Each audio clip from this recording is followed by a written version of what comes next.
advantage of the qualifying for the group stage of the CAF Confederations Cup after getting a 1-0 win over SuperSport United in a match played at Kenyatta Stadium in Machakos. Jackie Tuisenge scored the only goal of the match from the penalty spot with 12 minutes to go.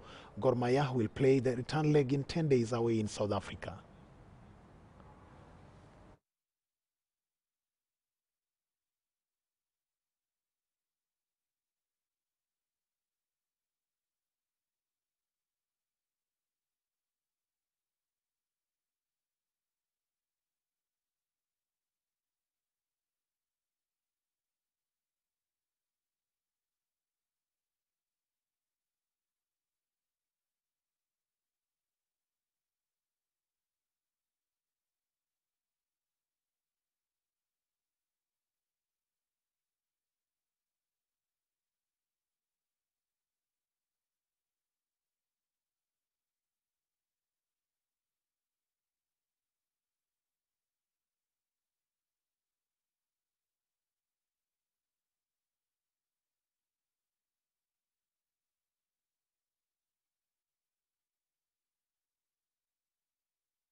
Good morning. Welcome to the Sports Chat segment of your Morning Express program. And today, like always we've done, we take you through the news making headlines across the world. But of course, thereafter, we'll have a Sports Chat discussion where we will be talking to cricket stakeholders on what is happening in the cricket circles. And thereafter, we'll bring you another interesting segment where we'll be talking to the Jumbo Brothers acrobatic crew. But then let's start with the news making headlines where Kenya Premier League champions Gor Mahia grabbed a slight advantage of the qualifying for the group stage of the CAF Confederations Cup after getting a 1-0 win over SuperSport United in a match played at Kenyatta Stadium in Machakos. Jackie Tuisenge scored the only goal of the match from the penalty slot with 12 minutes to go. Gor Mahia will play the return leg in 10 days away in South Africa.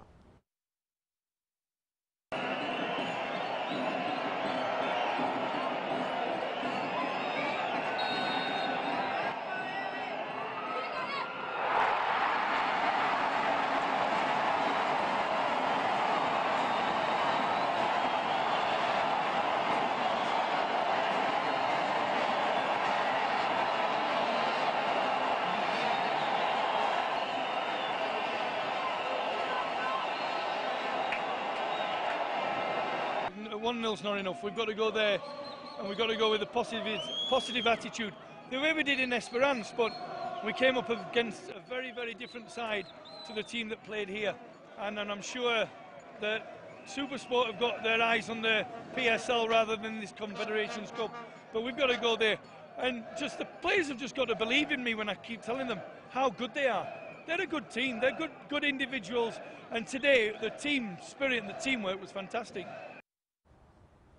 To marathon now, where Eric Kiptanui ran the fastest half marathon of all time when he won in Berlin, Germany yesterday. Running in sunny but windy conditions, Kiptanui clocked 58 minutes 42 seconds, missing the world record by just 19 seconds set by Eritrean Zethane Tedesa in Lisbon 8 years ago. Kenyans dominated the event and took the first 7 places. Emmanuel Kiprono and Richard Mengich finished second and third respectively. Ethiopia's Melat Kejeta won the women's race in 69 minutes and 4 seconds. Switzerland's Martina Strahl was second with 69 and 29 seconds, with Anne-Marie Heilanen of Finland third in 71 minutes and 04 seconds. A total of 36,001 athletes entered the 30th edition of the Berlin Half Marathon.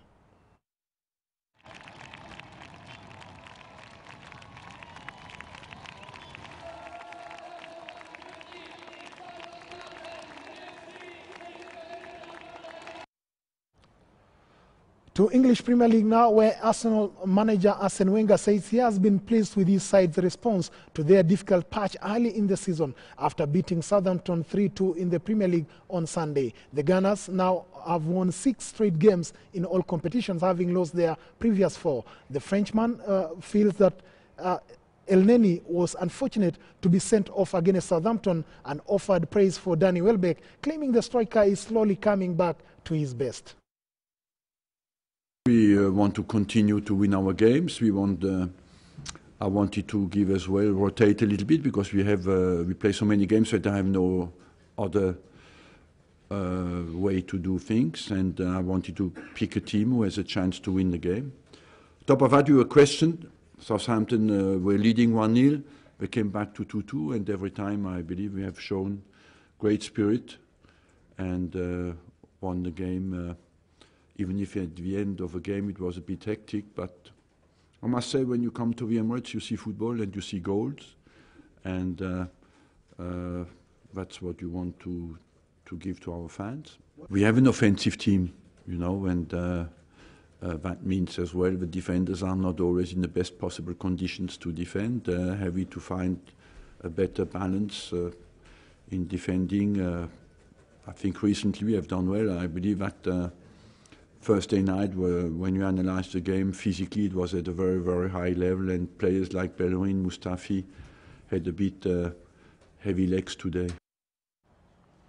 To La Liga now, where Real Madrid forward Cristiano Ronaldo scored for the 10th game in a row in yesterday's 1-1 draw at home to Atletico Madrid. Antoine Griezmann struck back at the other end to keep his side 4 points ahead of their crosstown rivals in La Liga. Second up against third, but all about first when the second Madrid derby of the season played out at the Bernabeu. Atletico Madrid needing to win to keep their slim La Liga title hopes alive, while a Real Madrid win would extend their run to 7 wins in succession. More importantly, however, a home victory was set to further strengthen Barcelona's grip on the La Liga crown. With both sides firing on pretty much all cylinders of late, a repeat of the goalless draw earlier this season was highly unlikely. Cristiano Ronaldo looking to pop up with a goal at the back post as early as the 10th minute. Los Blancos were looking for a reward for their early endeavour. First denied by the woodwork as a well-placed effort from Marco Asensio had the beating of Jan Oblak before Ronaldo inquired with a left-footed bullet that was tipped over the bar. Atletico had a great chance to open the scoring on the half-hour mark. Diego Costa was played through after skipping the offside trap, but Keylor Navas remained firm in covering his near post. It was the host who finished the first half as well as they had started it. First Marcelo denied only by the furniture as he looked to curl one in, and then Oblak was quick to react in keeping a fierce rebound strike from Dani Carvajal out. It took a little more than 8 minutes of the second half for Madrid to take the lead. A 19th goal in 10 for the man with 7 on his back. Looking for Ronaldo. Volley in! Well, it was a perfectly delivered cross from Gareth Bale. And once again we see that smart movement from Ronaldo just to buy himself that little bit of space that made all the difference. The response was swift and also scored by a number 7. Atleti upped their tempo in the final third, their patience paying off as Antoine Griezmann reacted quickly to fire one past Navas, his 18th league strike of the season. And it would have read 2-1 for the visitors soon after had Navas not pulled off a remarkable point-blank save in keeping a rasping volley from Koke out, with Atleti now the aggressors. For a 5th straight game at the Bernabeu, Atleti avoided defeat. Oblak made sure of that with a fine late save to deny Sergio Ramos from a stoppage-time free kick. 3 wins and 2 draws in the Rojiblancos' last 5 visits to Los Blancos. 1-1 the final score. The winners, Barcelona. Well, to cricket, where in 2003, Kenya reached the semi-final of the Cricket World Cup, triggering interest in the game locally. Many thought this would be the beginning of great things to come. While Kenya lost to cricket powers India by 91 runs, no shame anyway, the defeat marked the beginning of the end of cricket's glory in Kenya. Ever since, and despite efforts to help the game get back to its feet, the subsequent World Cup participation in 2007 and 2011 was only a shadow of 2003, both in performance and fans' excitement. Several reasons have been advanced for the decline of the sport, such as the inability to make cricket a national game, corruption, supremacy battles between the Kenyans of Indian descent and African players, inability to transition from Kenya's golden generation in 2003, and many others. Despite a change in leadership, including changing the name of the cricket body, there is no sign the game will take a turn for the better anytime soon. And only just last week, new Cabinet Secretary for Sport, Rashid Echesa, stepped in by unveiling an interim committee made up of former national team players to try and resolve the impasse created following the resignation of the Cricket Kenya chairlady, Jackie Jan Mohamed. In studio to help us understand the problem and the way forward are former Kenya wicket keepers Kennedy Obuya, who is just on my immediate right. Thank you very much. Karibu sana. I'm pleasure to be here. Yes. Yes. In the middle, we have Samuel Mudhomi, a sports lawyer, who I understand he will be telling us how is he related to the gentleman here. And of course, the other wicket keeper, Tariq Iqbal. Thank you. Thank you. Karibu sana. You look at these 2 gentlemen, Tariq Iqbal, extreme right, and Kennedy Obuya. They played the game. They played for the Kenya national team right in the 90s to the 2000, the turn of 2000. But these gentlemen have seen it all. I think the most important thing first is to try and put the record straight. Yes. The CS has not disbanded Cricket Kenya. What is done is Cricket Kenya is still active. The chairman is still the chairman, the secretary is still the chairman. But what is done is putting a caretaking committee to help Cricket Kenya have a smooth transition. And that's the basic thing that we are trying to do as a cricketer and try and make cricket move forward. Actually, that was the question that I was coming to ask because when we heard that the CS had installed a caretaker committee, the first question was, how legal is it?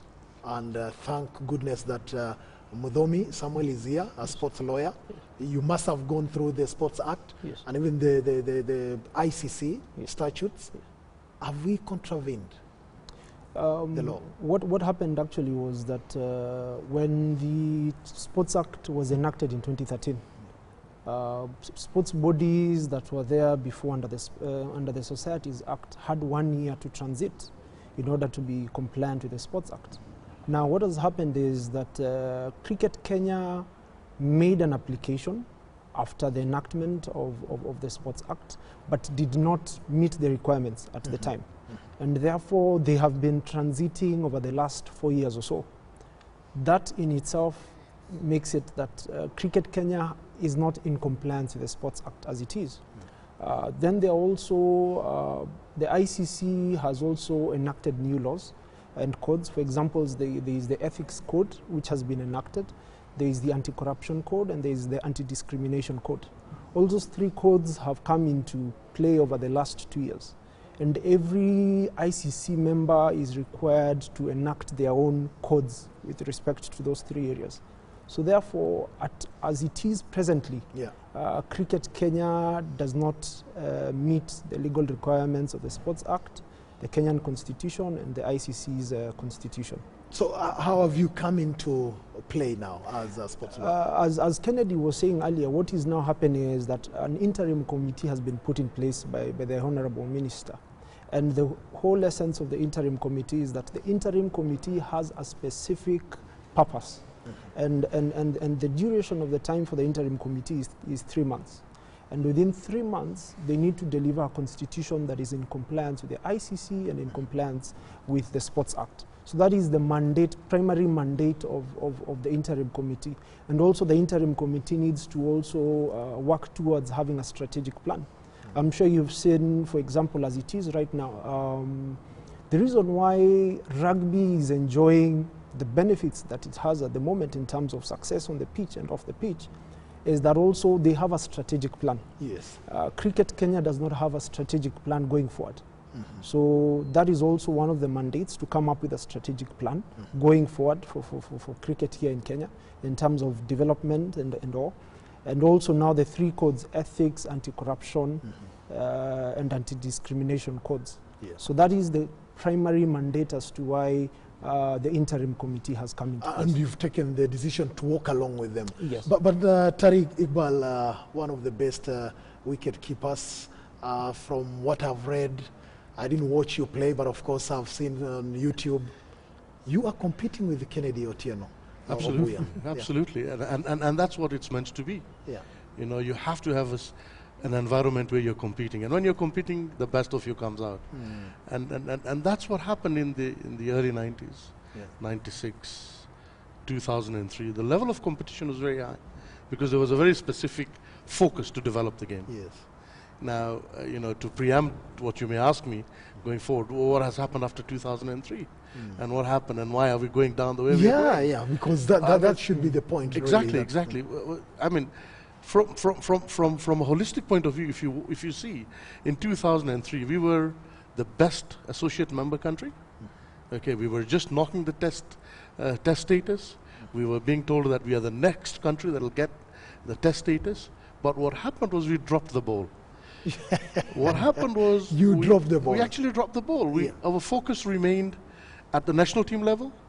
All the effort, all the money, everything, priorities was the national team, and we forgot the national team can only be as good as the programs that are underneath. Surely. And we forgot that there has to be a system that sustains what the national team is doing.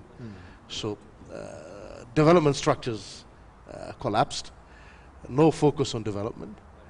Everything was the national team. And when you see that, and there is not a natural transition of players coming from the lower end into the top end, then some players become complacent. You always know you're going to remain in the team. You know, the enthusiasm, the focus, the zeal is not there anymore. And that's what happened. And we started going into a plateau, and then the natural death of starting coming down. And if you see what we're trying to do, we're not saying, we're not pinpointing fingers at who is to be blamed. No. Because that has been the biggest problem. You point fingers, you decide to change offices, leadership, and all that. Yet what he says, Tariq, what Tariq is saying is about transition. You are some of the greatest players to have played for Kenya, but then nobody knows any other name beyond the Obuyas, beyond the Sujis, beyond the Tikolos. Did we manage our transition well? I think the transition period goes into quite an interesting scenario. Like I've played in Kenya and played in Australia, and look at the structures which are there. Yeah, totally different structures, and that's what we are. We as ex-international players and we as ex-players, that's what we are looking. That's what we are trying to. That's what we are trying to do, and that's why we ran to the minister, who was the CS, who was unbelievable. The first years I've walked into his office and opened his doors, without us booking an appointment. And that was unbelievable. And I would understand from a sportsman, being a sportsman, and me being a sportsman, and we could relate and talk about sports in general. Yes. And I think cricket is a major, major, major thing in terms of where we were before, and where we are at the moment. Are you trying to say that Waziri Echesa will be the antidote, will be the alpha and omega of all the problems in solving all the problems that bedevil cricket? I'm not saying it's going to be the alpha and omega, but what I know for the first step that is made is the best step that has ever happened to Kenyan cricket. And it's thrown it back to we cricketers, and it's thrown to the cricket fraternity to try and solve their own problem. And that is why when they called on for the stakeholders meeting, there was we as the stakeholders, there was NPCA, and there was Cricket Kenya. And unite all of us and make sure that he told us, and it was very clear, that it's a 3-month period. You must form a caretaker committee, you must have an election, and you must form a good roadmap. Within 3 months? Within 3 months, form a roadmap for you to move forward. So I think, for me not to say it's the alpha and omega, yeah, I will be under putting a scenario that saying that maybe is not the alpha and omega, but the alpha and omega would be we cricketers to decide where we want the cricket to go. But in the legal aspect of it, Yes. first of all, Jackie Jan Mohammed resigns Yes. as the CK president, and now Waziri steps in with a caretaker committee. What are the legal intricacies here? Can we find ourselves in trouble? When it comes to, you see international federations are very semi-autonomous in a sense. But every once in a while, government intervention is very important. I'll give you an example. In the 90s, when there was a lot of football hooliganism in the UK, Yes. and 80s there, Margaret Thatcher, at the time, the Iron Lady, decided, you know what, we needed to deal with hooliganism family. And what essentially transpired is that they enacted laws that specifically dealt with hooliganism. So they took the mandate away from the sports football bodies. authorities, Yes. and they enacted hooliganism laws. Up to today, for example, it might surprise you, but there are certain hooligans who are identified. So if there is a European match or a football match, they have to report to the nearest police station. And they are kept there until the end of the match, and they're released. So we shouldn't fear government intervention. Sometimes, and especially in a lot of sports here, government needs to intervene for the sport to grow, for the sport to go forward. And I'm sure everything that we're also doing is in conformity with the ICC. And the government will consult with the ICC, the stakeholders will consult with the ICC, and also primarily the stakeholders are working with Cricket Kenya's current standing officers. Therefore, we are working as a team. Yeah. So as Tariq said, there is no faction. We are working as a team towards the betterment of the sport. Quickly, Tariq, what is the way forward? What do we really need to put this thing to bed? Because I had, I read yesterday his paper.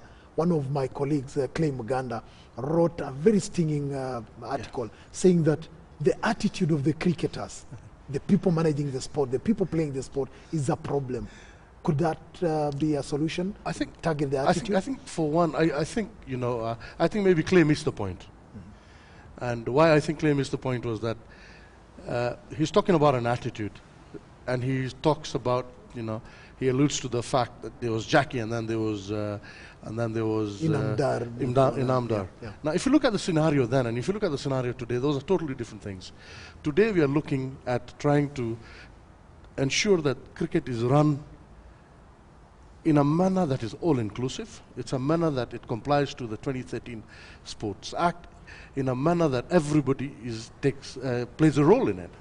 For instance, in Amdar's time and in Jackie's time, we had only 3 cricket playing areas: Nairobi, Mombasa, and Rift Valley. And for that reason, it became kind of a members' club. We could sit in a place and agree that you 6 members from Mombasa, 9 from Nairobi, and 3 from Nakuru, and let's agree who's going to be what.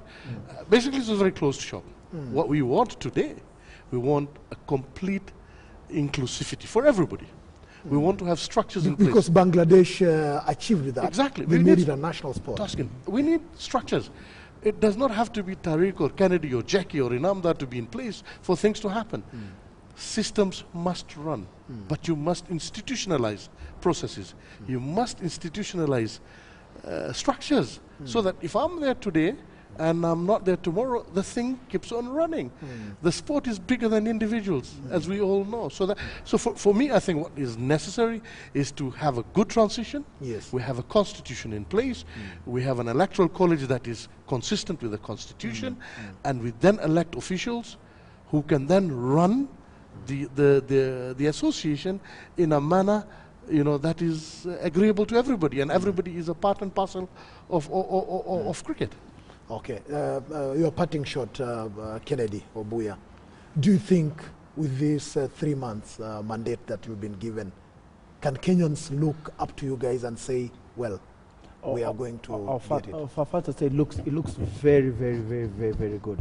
Starting with the, I'll say also what Clay Mogana wrote on Sunday. It's very clear. They are the same people who are asking us that where are we ex-cricketers to run cricket. So we have come forward, and we are on the right track. And thanks to the CS, who is a sportsman, and I'll keep on praising him. He's done the right thing, and we're on the right track, and we'll deliver. I promise you, and we'll turn around Kenyan cricket. That I can promise you, and you can take it to the bank. Mudomi, can you promise that we'll not have a legal hitch in all this? I can't promise, because there are different scenarios, and the challenges will arise here and there. But I think it's important that the stakeholders, Cricket Kenya, the government and the International Cricket Council all work together as a team.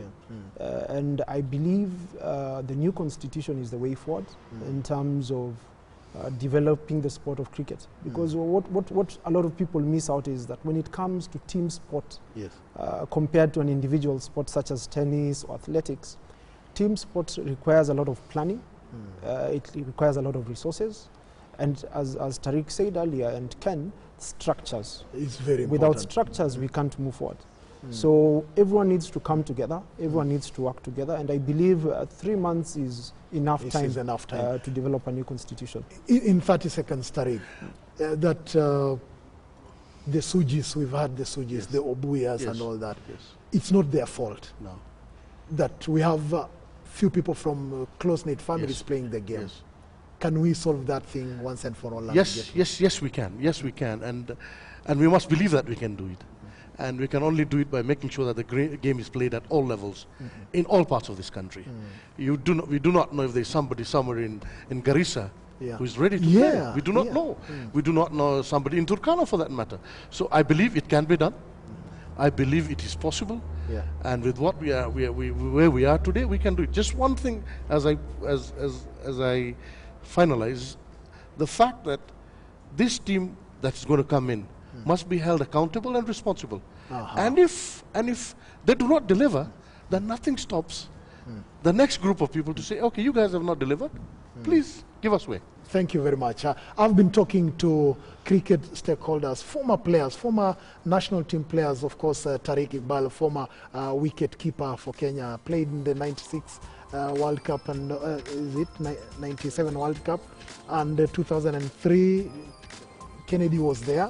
Guys, I want to thank you very much and hope that you guys will resolve this issue and let's make cricket again a great sport. I hope you guys are not going to drop the ball again. No, we won't drop it, for sure, we won't drop it. We hope not. Okay. We're definitely going to catch it. Thank you very much, and we are moving to the next stage where we'll be inviting the Acrobats troupe to come to our studio and tell us what they are doing for Kenya and for themselves. Thank you very much.